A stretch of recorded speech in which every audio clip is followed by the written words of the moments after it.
نحمده ونصلي على رسوله الكريم اما بعد اعوذ باللہ من الشیطان الرجیم بسم اللہ الرحمن الرحیم لقد كان لكم في رسول الله اسوة حسنة لمن كان يرجو الله واليوم الآخر وذكر الله كثيرا۔ آج مجالس سیرت النبی کی چوتھی مجلس ہے۔ آج حضور اکرم صلی اللہ علیہ وسلم کے شجرہ نسب اور خاندان پر آج کی مجلس مشتمل ہے۔ سیرت النبی صلی اللہ علیہ وسلم کا سلسلہ چل رہا ہے۔ سب سے پہلا قبیلہ جرہم جو مکۃ المکرمہ میں آباد ہوا، حضرت اسماعیل علیہ السلام بھی ان کے ساتھ رہے۔ حضرت اسماعیل علیہ السلام کی نسل میں آگے جا کر عدنان پیدا ہوئے، اور عدنان کی نسل میں آگے جا کر محمد الرسول اللہ صلی اللہ علیہ وسلم پیدا ہوئے۔ آپ صلی اللہ علیہ وسلم کا شجرہ نسب یوں ہے: محمد بن عبداللہ بن عبد المطلب بن ہاشم بن عبد مناف بن قصی بن کلاب بن مرہ بن کعب بن لوئی بن غالب بن فہر بن مالک بن نضر بن کنانہ بن خزیمہ بن مدرکہ بن الیاس بن مزر بن نزار بن معد بن عدنان۔ آپ صلی اللہ علیہ وسلم کا شجرہ نسب تین حصوں میں بیان ہوتا ہے۔ ایک محمد رسول اللہ صلی اللہ علیہ وسلم سے عدنان تک، اور دوسرا عدنان سے حضرت اسماعیل علیہ السلام تک، اور تیسرا حضرت اسماعیل علیہ السلام سے حضرت آدم علیہ السلام تک ہے۔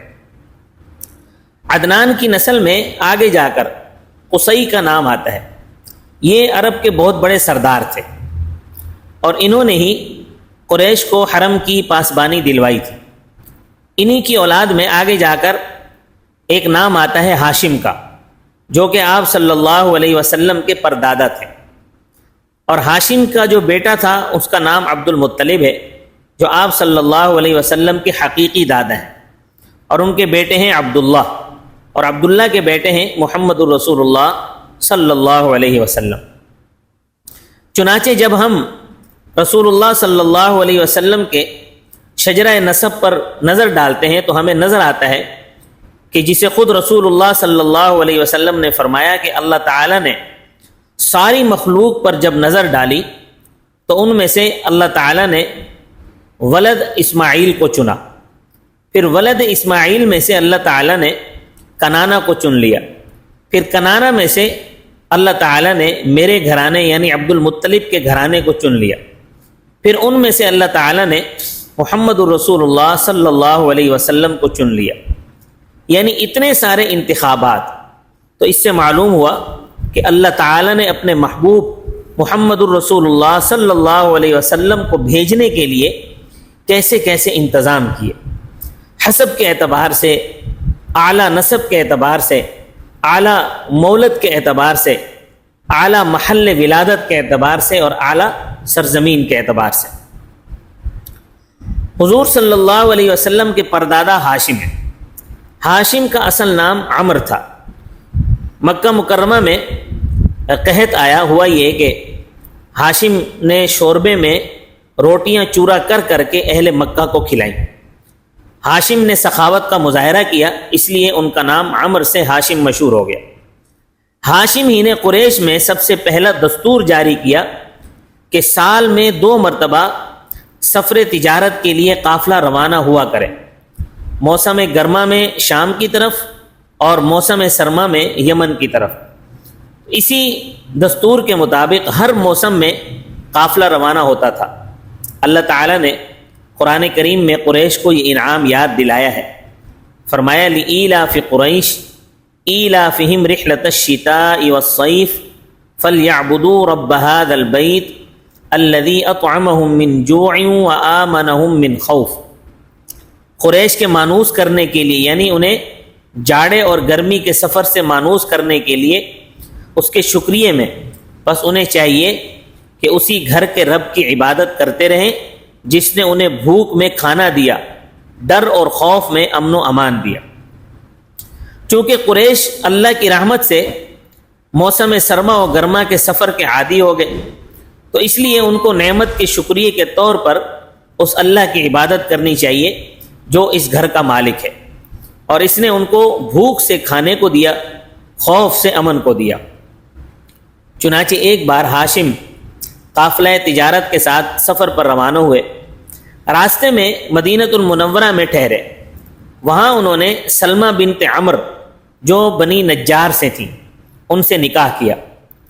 کچھ دن مدینہ منورہ میں قیام کیا، پھر غزہ پہنچ کر ہاشم کا انتقال ہو گیا اور وہیں مدفون ہوئے، جو حضور صلی اللہ علیہ وسلم کے پردادا ہیں۔ ہاشم کے انتقال کے بعد ان کی بیوی سلمہ مدینۃ المنورہ میں اپنے میکے کے ہاں تھیں، وہیں ان کا ایک بیٹا پیدا ہوا۔ جس وقت وہ پیدا ہوئے تو اس بچے کے سر کے بال سفید تھے، اس لیے اس کا نام شیبہ رکھا گیا، جس کا معنی ہے بوڑھا۔ یہی وہ شیبہ ہے جو بعد میں عبد المطلب کے نام سے مشہور ہوئے۔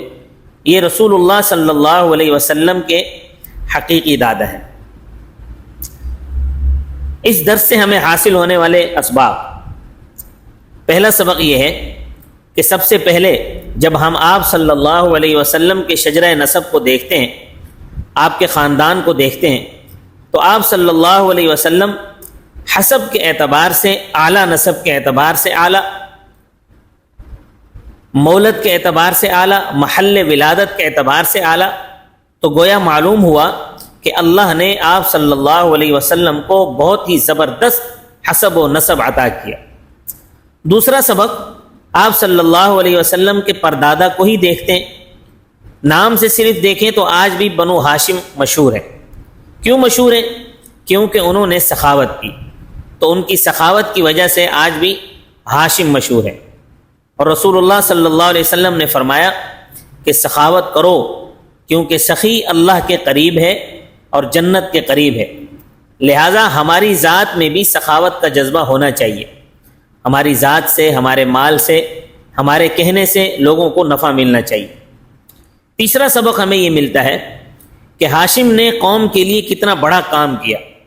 اپنے قوم کے مقتدا تھے، تو ان کے معاش کا مسئلہ حل کرنے کے لیے تجارت کے سفر گرمی سردی میں جاری کروائے، اور اللہ نے قرآن میں اس نعمت کا سورہ قریش میں ذکر کیا، جس سے ہمیں سبق ملتا ہے کہ اگر ہم میں سے کسی کو اللہ تعالیٰ کوئی نعمت دیتا ہے تو وہ اس نعمت کا صحیح استعمال کرے اور اپنے خاندان کو نفع دے، اور اس قوم کو اس نعمت سے فائدہ پہنچائے، اپنی قوم کے لیے آسانیاں پیدا کرے، تجارت کے لیے آسانیاں پیدا کرے، قوم کے لیے شہر میں امن و امان کی صورت پیدا کرے، تاکہ قوم امن سے رہے اور ترقی کی طرف آگے بڑھے۔